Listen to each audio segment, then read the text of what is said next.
Okay. Ya. Nanone tugarutse kuri Devira episode 35 kuri ndetse season ya mbere. Ndetse tugarutse kubwo kugira ngo dukomeze dufatanye, kubwo kugira ngo dukomeze dukurikirane Devira. Hanyuma tunayisesengura tureba uburyo ndetse imbaraga z'Imana ndetse n'iza Satani birwana ndetse tukabona intsinzi.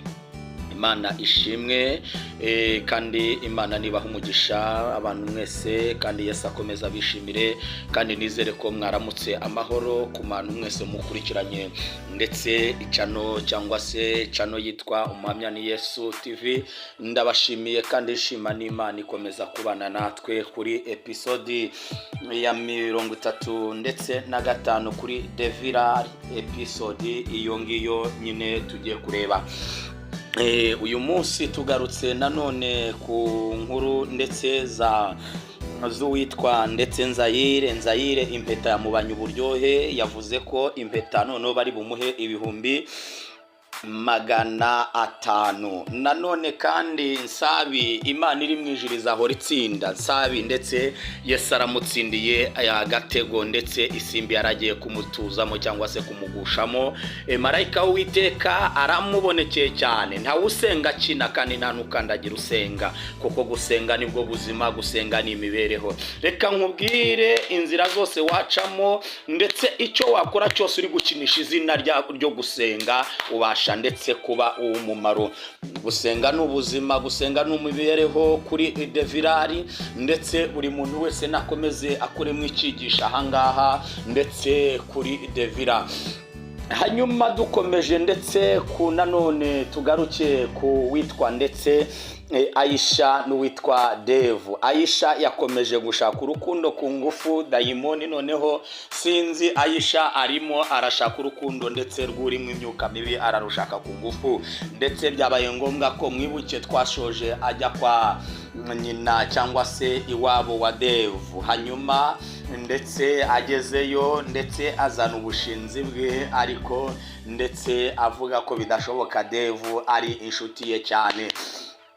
Tugaruke nanone kuri Devu ndetse twibuke twashoje ndetse bafite ikibazo, ndetse we na rya dayimoni cyangwa se na Teta bari bamaze kugira ikibazo, ndetse ibyabo biri kubakubita kubera ko ndetse bitari gukora neza cyangwa se byagarutse kwihorera. Rero ndagira nkubwire, we niba ukorera Satani ingaruka uzayibona, nta cyiza uzigera ubona ukorera Satani. Ariko nukorera ijuru rihemba neza. Uwakoreye Imana ahembwa neza kubera ko wakoreye Imana. Yukoreye Satani igihembo cya Satani ni urupfu, ni umuriro utazima. Ariko yukoreye Imana ndetse ubasha kugira gute, ubasha guhembwa ndetse umunezero, ibyishimo, no mu bwami bwo mu ijuru ugahabwa ubugingo buhoraho.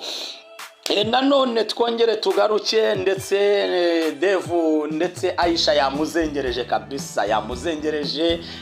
Nanone twongere tugaruke hanyuma kuri Simbi abonye umugambi ndetse umupfubanye cyangwa se bimupfubanye, atangira gukubita ndetse wa muntu w'Imana ndetse uri kurwanirira pasiteri cyangwa se marayika. Buriya marayika azira mu bantu, hari igihe azira mu bantu kugira ngo umutego ndetse wari ugiye kugwamo ubashe kugira gute, Satani abashe gukorwa n'isoni ndetse amware, ateshwa agaciro.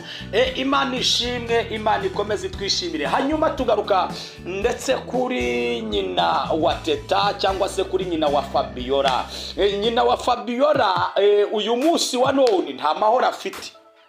Niki gituma nyina wa Fabiola yabuza amahoro? Kubera ko yabonye biriya dayimoni cyangwa se yabonye Fabiola yagarutse kandi ndetse yari umuzimu cyangwa se yarapfuye. Niki gitumye Fabiola ndetse abasha kwigaragaza. Hanyuma yatumyeho ndetse undi mubyeyi araza, amaze kuza abwira Sorubu ngo nasohoke, abwira na wa mukobwa ngo nasohoke. Hanyuma mu gusohoka kwabo ndetse birangiye ndetse uyu nyina wa Fabiola atangiye kuvuga uburyo satani ahemba nabi. Ese yaba yarigeze akorera satani? Ese nyina wa Fabiola ntago yigeze akorera Imana? Ese nyina wa Fabiola kuki atangiye kuvuga ko satani ahemba nabi? Kuki amarira ya Fabiola cyangwa ijwi rya Fabiola riri guhorera mu matwi ye? Byagenze gute? Niki cyabiteye? Ndagira ngo ukurikire kandi wirebere. Ese ni impamvu ki? Ese ni impamvu ki Fabiola n'ubu ndacyari kubabwira ngo mureke